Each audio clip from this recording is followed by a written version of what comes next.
چودھری نثار صاحب کہاں ہیں؟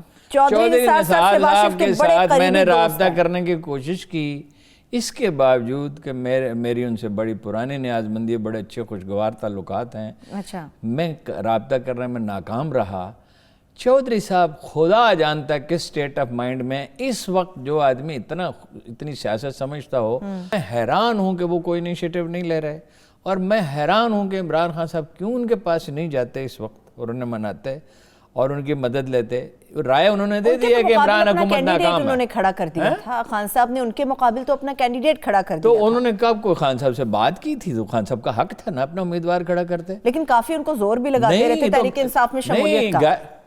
نہیں کہا نا ان سے، آپ کو پتہ ہے یہ دونوں کا عجیب غریب ریلیشن شپ، آپ کو پتہ ہے یہ اسکول میں اکٹھے پڑھتے تھے، چودھری صاحب اور عمران خان صاحب، اور جی عمران خان اور چودھری نثار، اور آپ کو پتہ ہے کرکٹ ٹیم کا کپتان کون تھا؟ خان صاحب تھے، چودھری نثار تھے، چودھری نثار صاحب۔ عمران خان تو بڑی مشکل سے ایچیسن کی ٹیم میں شامل ہوئے۔ میں نے کہا چودھری پر ہوا کیا؟ اچھا، چودھری نے کہا بھائی یہ محنت کرتا رہا، ہم نے چھوڑ دیا۔ چودھری صاحب تو جلدی سیاست کی طرف چلے گئے نا، انہوں نے اس میں کیریئر بنایا۔ انہوں نے کہا یہ لگا رہا، اس کی گیند تو کبھی وکٹوں تک پہنچتی نہیں تھی، بالر تھے۔ مگر وہ عمران خان صاحب نے خود بھی ایک دفعہ مجھے بتایا، پھر کبھی بتاؤں گا کہ کیسے انہوں نے کئی سال محنت کر کے اپنا وہ ایکشن ڈیولپ کیا۔ تو اب ہر پلیئر اہم ہو گیا ہے، مگر چودھری زیادہ اہم ہے، چودھری کافی زیادہ امپورٹنٹ ہے، ٹھیک ہے۔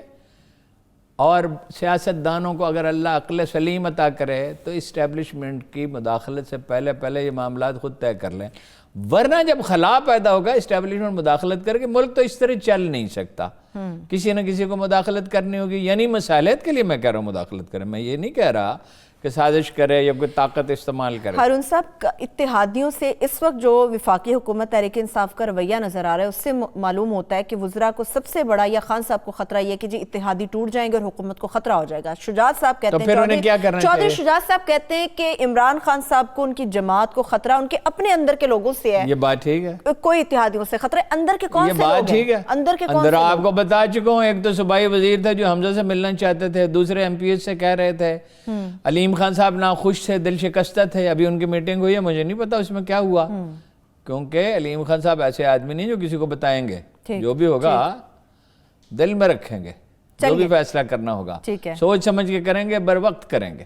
زیادتی تو ان کے ساتھ ہوئی ہے بہت بر وقت کے، اپنی بات کی میں ایک بریک کی طرف بڑھ رہی ہوں۔ ان کا حال ہی نہیں پوچھا عمران خان نے، جب عمران خان کو ان کی ضرورت تھی تو انہوں نے بے دریغ اپنی دولت لٹائی، ان کے ساتھ کھڑے ہوئے دن رات کام کیا، اور جب وہ ابتلا میں پڑے تو میں تو ان کی معمولی میری ان کی شناسائی ہے تو میں تو ان کا حال پوچھنے کے لیے گیا تھا، عمران خان صاحب نے تو ان کا حال نہیں پوچھا۔ چلیے میں بریک کی طرف بڑھ رہی ہوں، ایک چھوٹی سی بریک کی طرف بڑھتے ہیں، جب بریک سے واپس آئیں گے جس نے سے بر وقت کے حوالے سے بات کی ہے ہارون صاحب نے۔ اس وقت جو موجودہ حکومت اور اپوزیشن ہے وہ کرونا وائرس سے متعلق بھی ایک دوسرے پر کافی زیادہ اٹیک کریں، سیاست کریں۔ اپوزیشن سمجھتی ہے کہ جو پاکستانی چائنا کے اندر، ووہان شہر کے اندر موجود ہے انہیں فوری طور پہ آنا چاہیے، مگر وفاقی حکومت بھی اپنے موقف پر ڈٹ چکی ہے کہ ان پاکستانی کو نہیں لایا جائے گا۔ کسی بھی جگہ کو جب آفیسر ڈکلیئر کیا جاتا ہے اس کے بعد کیا انیشیٹیوز لیے جاتے ہیں، اس سے متعلق ڈیٹیل میں بات